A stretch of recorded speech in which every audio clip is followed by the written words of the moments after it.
House of Pace. Book of Tahlia. Chapter 4. Approved or denied. Like, comment, subscribe, buy me a coffee. Book available on Amazon. A week of relentless lobbying later, I found myself once again in front of Scompari's cell, this time with release papers in hand. The constable's reluctant signature still echoed in my mind, a constant reminder of the risk I was taking. "Make me look like a fool," I warned, my voice low and steady, "and I'll make an example of you."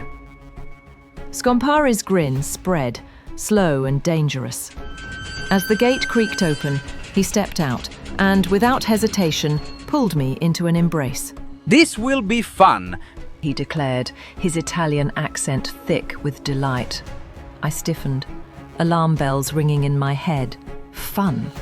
This was supposed to be a serious arrangement, not some game. But then again, everything seemed to be a game to Scompari. The ride to Oldbeer was tense, silence broken only by the rhythmic clop of hooves and Scompari's occasional humming. I'd arranged for him to stay in a communal living space at the heart of the city, where watchful eyes monitored everyone. It wasn't luxury, but it was freedom of a sort. The building's main room was dim, the air thick with smoke and sleep. 10 men shared the space, their beds stacked in rows beside a sputtering furnace. I guided Scompari through, pointing out the basics, the washroom, the cooking area, the woodpile outside. He surveyed it all, his expression unimpressed. "This is the best you can do?" he asked, tone balanced between disappointment and challenge. "No," I replied dryly.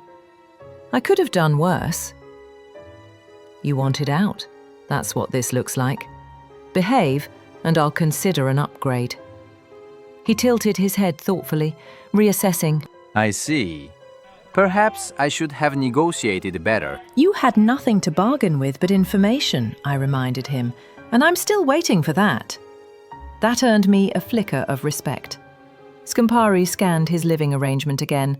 At least it's warm. He conceded finally, offering his hand. "You have a deal, but I want an upgrade in a month." 3, I countered flatly. 1.5. 3. You're still a prisoner, Scompari, just one with slightly better bedding. He sighed with exaggerated despair.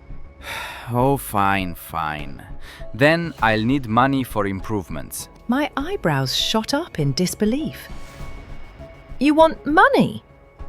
He gestured grandly around the room. My bed is a rock and has one pillow.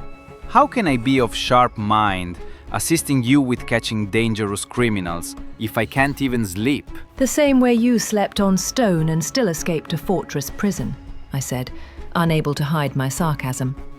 His grin formed. Touché. He waves a finger in my direction. You are too good, making a fine point. Fine point indeed.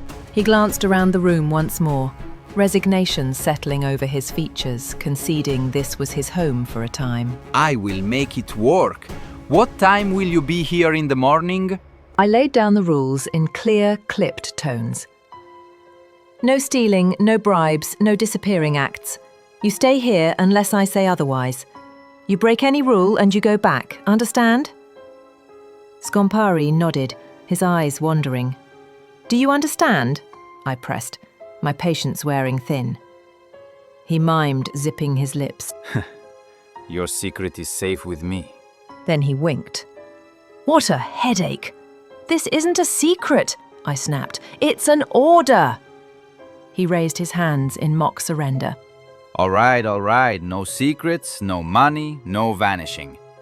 You make a difficult bargain, signorina. Testing me, seeing how far he could push, I asked before escaping his presence. "Anything else before I go?" He paused, voice softening. How will I eat? "I'll take care of it. Be ready early." I turned to leave, and before I can walk out the door, Scompari flexes his lips, feigning resignation. Creamy eggs with cheese, buttered toast, cinnamon. He called after me, his tone teasing. You're the best! I didn't look back. But as I stepped into the night, a faint sound drifted down from the rooftops. A low, throaty caw that could have been a raven's. The wind carried it off before I could tell.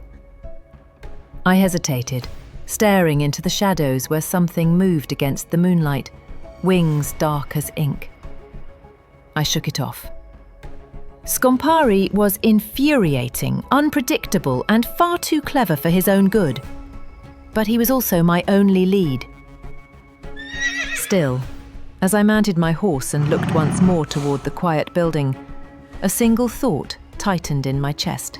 I had opened his cell, but something else had just been set free.